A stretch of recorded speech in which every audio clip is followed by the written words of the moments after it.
నమస్తే welcome to burning topics. తమిళ సినీ నటుడు, రాజకీయ నాయకుడు, రాజ్యసభ సభ్యుడు కమల్ హాసన్ మరోసారి వివాదంలో చిక్కుకున్నారు. కొద్ది రోజుల క్రితం కన్నడ భాషపై చేసినటువంటి వ్యాఖ్యలతో వార్తల్లోకి ఎక్కిన ఆయన ఇప్పుడు సనాతన ధర్మంపై చేసినటువంటి వ్యాఖ్యలతో మరో వివాదంలో ఇరుక్కున్నారు. సనాతన ధర్మంపై ఆయన ఏం మాట్లాడారు? ఈ వ్యాఖ్యలపై రియాక్షన్స్ ఎలా వస్తున్నాయి? కమల్ హాసన్ ను చంపేస్తామని ఎవరు బెదిరించారు? గతంలో కమల్ హాసన్ ను ఇబ్బందులకు గురి చేసిన ఇతర వివాదాలేమిటి? రాజ్యసభ ఎంపీగా ఉన్నటువంటి కమల్ హాసన్ కు ఇలాంటి వివాదాలు ఎదురవ్వడానికి ఎలా చూడాలి? సినీ హీరో, రాజ్యసభ సభ్యుడు కమల్ హాసన్ మరో వివాదంలో చిక్కుకున్నారు. చెన్నైలో నటుడు సూర్య నడిపే అంగరం ఫౌండేషన్ 15వ వార్షికోత్సవం సందర్భంగా కమల్ హాసన్ మాట్లాడుతూ సనాతన ధర్మంపై వివాదాస్పద వ్యాఖ్యలు చేశారు. ఈ యుద్ధంలో దేశాన్ని మార్చగల ఏకైక ఆయుధం విద్య మాత్రమేనని, ఇది నియంతృత్వం, సనాతన ధర్మం బంధాలను ఛేదించగల ఏకైక ఆయుధమని అన్నారు. నీట్ పరీక్షను విమర్శిస్తూ 2017 నుంచి ఈ పరీక్ష వల్ల అనేక మంది విద్యార్థులు, ముఖ్యంగా వెనుకబడిన వర్గాల వారు వైద్య విద్య అవకాశాలు కోల్పోతున్నారని, ఇది సనాతన ధర్మం ప్రభావం వల్లేనని కమల్ హాసన్ ఆరోపించారు. ఈ వ్యాఖ్యలు సనాతన ధర్మాన్ని హిందూ మతంతో సంబంధం ఉన్న ఒక విధంగా చిత్రీకరించి దాన్ని నియంతృత్వంతో పోల్చడం వల్ల హిందూ సంస్థలు, బీజేపీ నాయకులు తీవ్రంగా విమర్శిస్తున్నారు.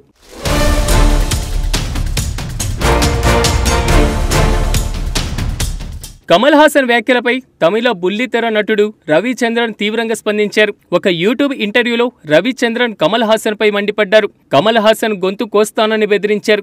ఈ బెదిరింపు కమల్ హాసన్ అభిమానుల్లో ఆందోళన కలిగించింది. రవిచంద్రన్ వ్యాఖ్యలు సోషల్ మీడియాలో వైరల్ కావడంతో కమల్ హాసన్ భద్రతపై చర్చ జరిగింది. దీన్ని బట్టి సనాతన ధర్మంపై కమల్ వ్యాఖ్యలు హిందూ సమాజంలో ఎంత సున్నితమైన అంశంగా మారాయో అర్థం చేసుకోవచ్చు. కమల్ వ్యాఖ్యలను బీజేపీ నాయకులు హిందూ వ్యతిరేక వైఖరిగా అభివర్ణించి కమల్ సినిమాలను బహిష్కరించాలని పిలుపునిచ్చారు.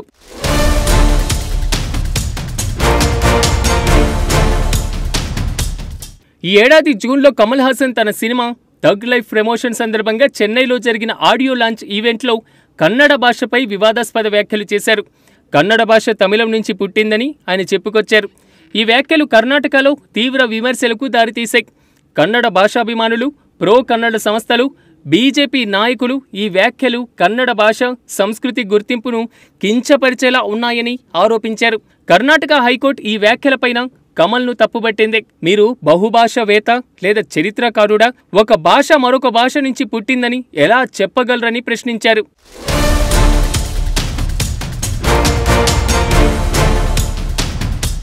కన్నడ సంస్కృతి, భాషా గుర్తింపును కాపాడే సంస్థలు, కన్నడ భాషాభిమానులు కమల్ వ్యాఖ్యలను అవమానకరంగా భావించారు. Karnataka film chamber of commerce tug life సినిమాను రాష్ట్రంలో నిషేధించింది. ఈ వ్యాఖ్యలు కన్నడ వారికి భావోద్వేగాలను గాయపరిచారని పేర్కొంది. కర్ణాటక హైకోర్టు ఈ విషయంపైన విచారణ జరిపి కమల్ను తప్పుబట్టింది. క్షమాపణ చెప్పమని సూచించింది. కానీ కమల్ తాను తప్పు చేయకపోతే క్షమాపణ చెప్పను అని స్పష్టం చేశారు. కమల్ ఈ వ్యాఖ్యలకు క్షమాపణ చెప్పడానికి నిరాకరించడంతో కర్ణాటకలో థగ్ లైఫ్ సినిమాపైన నెల రోజుల పాటు నిషేధం విధించబడింది. తర్వాత సుప్రీంకోర్టు ఈ నిషేధాన్ని ఎత్తివేసింది.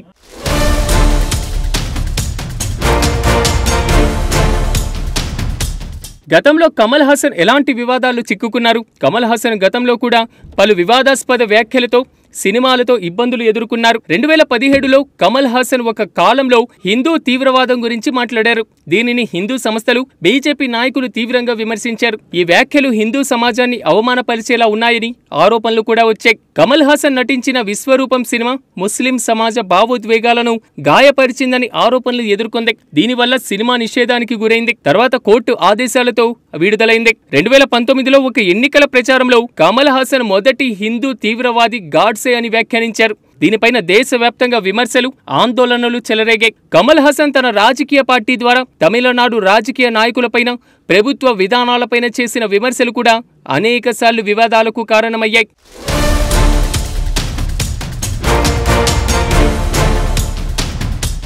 కమల్ హాసన్ ఎందుకు తరచూ వివాదాల్లో ఇరుక్కుంటున్నారు? కమల్ హాసన్ మక్కల్ నీతి మయ్యం పార్టీ వ్యవస్థాపకుడిగా, రాజ్యసభ ఎంపీగా ఉంటూ ఇలాంటి వివాదాలు ఎదుర్కోవడాన్ని చాలా కోణాల నుంచి చూడవచ్చు. కమల్ హాసన్ తన వ్యాఖ్యలను స్వేచ్ఛాయుత భావ వ్యక్తీకరణగా భావిస్తారు. సామాజిక సమస్యలు, విద్య, రాజకీయ విధానాలపైన ఆయన స్పష్టమైన అభిప్రాయాలు వ్యక్తం చేస్తారు. కానీ ఇవి సున్నితమైనటువంటి అంశాలు కావడం వల్ల వివాదాలకు కారణమవుతున్నాయి. తమిళనాడులో డిఎంకే, బీజేపీల మధ్య రాజకీయ శత్రుత్వం నేపథ్యంలో కమల్ వ్యాఖ్యలు రాజకీయంగా వివాదాస్పదంగా మారుతున్నాయి. ఆయన డిఎంకేతో సన్నిహితంగా ఉండడం, బీజేపీ వ్యతిరేక వైఖరి కొన్ని సందర్భాల్లో విమర్శలకు కారణమవుతుంది. కర్ణాటక హైకోర్టు చెప్పినట్లు కమల్ ఒక ప్రముఖ వ్యక్తిగా ఆయన వ్యాఖ్యలు సామాజిక భావోద్వేగాలను గాయపరచకుండా జాగ్రత్త వహించాల్సి ఉంది.